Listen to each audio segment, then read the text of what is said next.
আসসালামু আলাইকুম, আশা করি আপনার সবাই ভালো আছেন। আজকে আমি একটা সাধন শিখাই দেব, ভূত প্রেতের সাধন। এই সাধন যদি আপনারা করতে পারেন তাহলে আপনাদের আর কোনো কিছু করার দরকার নাই। এই এক সাধনেই আপনারা সর্বসিদ্ধি লাভ করবেন। একটা কথা মনে রাখবেন, আমার উস্তাদ আমাকে বলছিল যে মনির, সাধন জীবনে মানুষ একবারই করে, বারবার সাধন করতে হয় না। এটা বাস্তব ভাই। সাধন করবেন জীবনে একবারই করবেন, বারবার কোনোদিন সাধনের প্রয়োজন পড়ে না।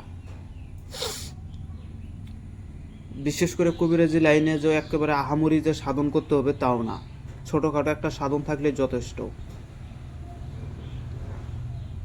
আগেকার যারা অঘরী ছিল, অঘরী, বড় বড় লাইনের অঘরী, এরা হচ্ছে সর্বপ্রথম যে সাধনগুলো করতো সেটা হচ্ছে ভূত প্রেত সাধন।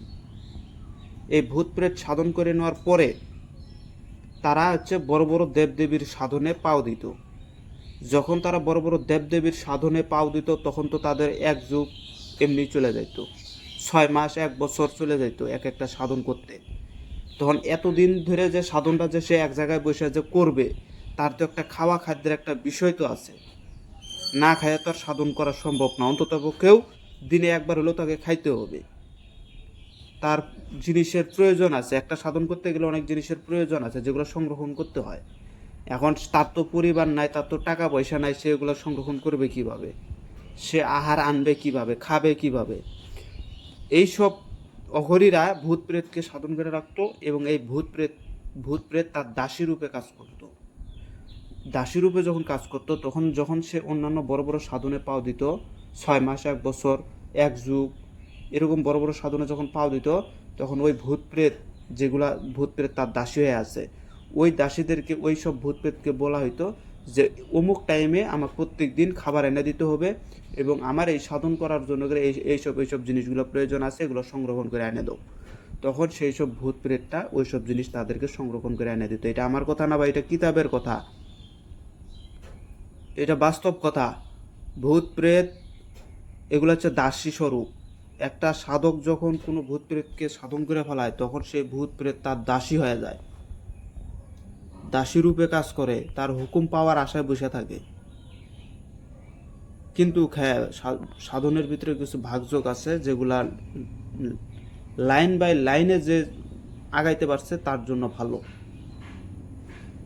মহাকাল, কাল ভৈরব, মহাকাল যাকে বলে, ভূত প্রেত মহাকালকে দেখে প্রচণ্ড ভয় করে, প্রচণ্ড ভয় করে। তো যাই হোক, ওইদিকে কথা না বাড়াই, আজকে যে সাধনটা দেব এটা হচ্ছে শ্মশানে বসে থেকে আপনাকে সাধন করতে হবে। যার হিম্মত আছে, যার ভয় বলতে কিছু নাই, সে একমাত্র এই সাধনটা করবেন।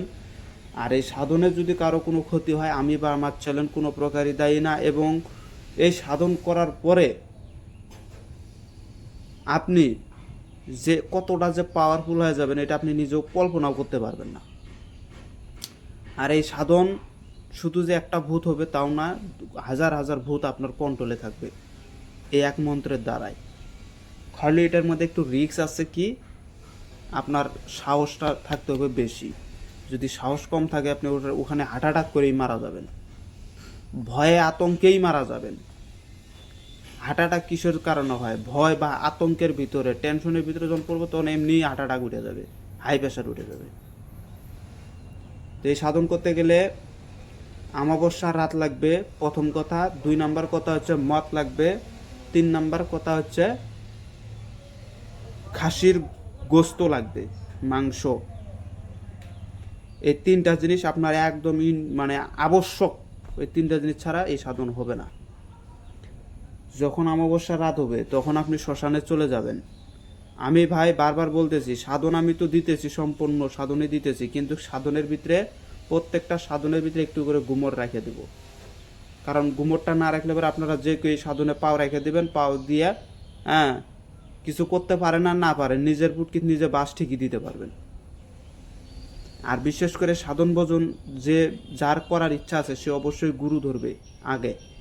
কেননা 33 কোটি দেবদেবতার যত কিছুই আল্লাহর সৃষ্টির মধ্যে আছে, একমাত্র গুরুকে সবাই মানে, এছাড়া কাউকে কেউ মানে না।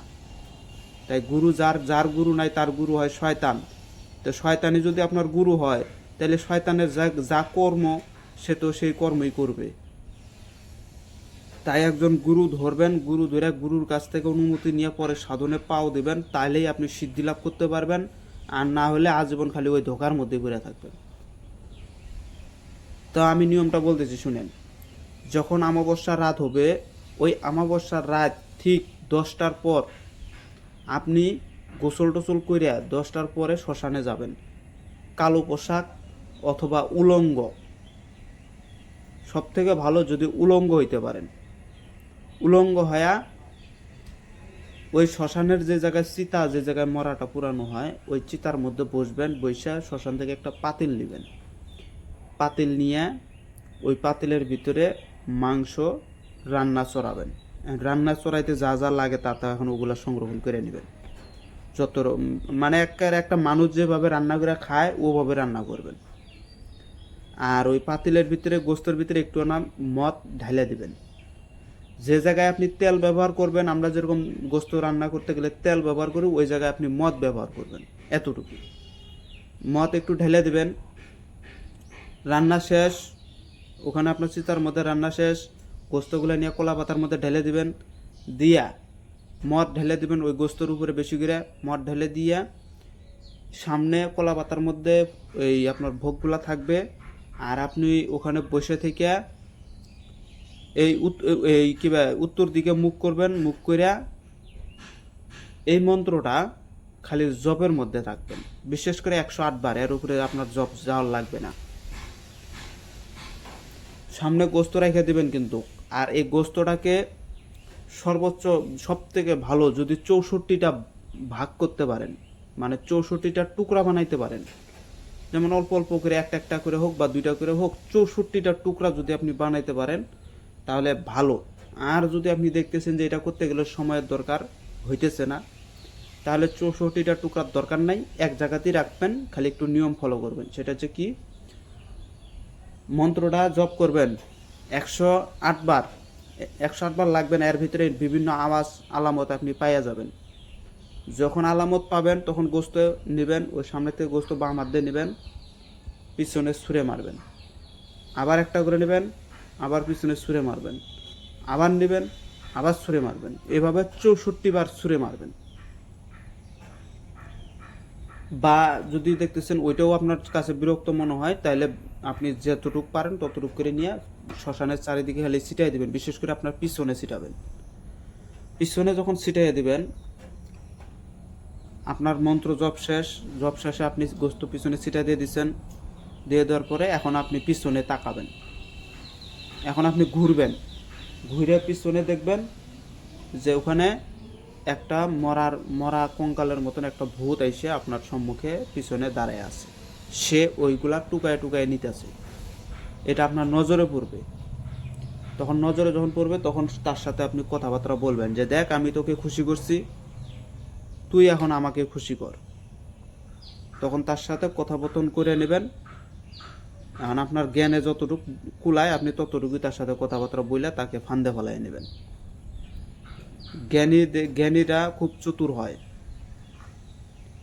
সেই জন্য বলি জ্ঞান অর্জন করেন। তো এই ভূতের সাথে কথাবার্তা বলে নেবেন। এবং পরবর্তীতে যদি কাজকর্ম করানোর জন্য যদি আপনার ইচ্ছা হয়, কোনো ওই শ্মশানে যাবেন, যদি কারো কাজ করে দিতে চান, ওই শ্মশানে যাবেন, যাই এই মন্ত্রটাই আবার জপ করবেন। জপ করে ওই ভূত ওই তৎক্ষণাৎ ওই জায়গায় উপস্থিত হয়ে যাবে। তখন আপনি তার হাতে কাজগুলো করাই নিতে পারবেন।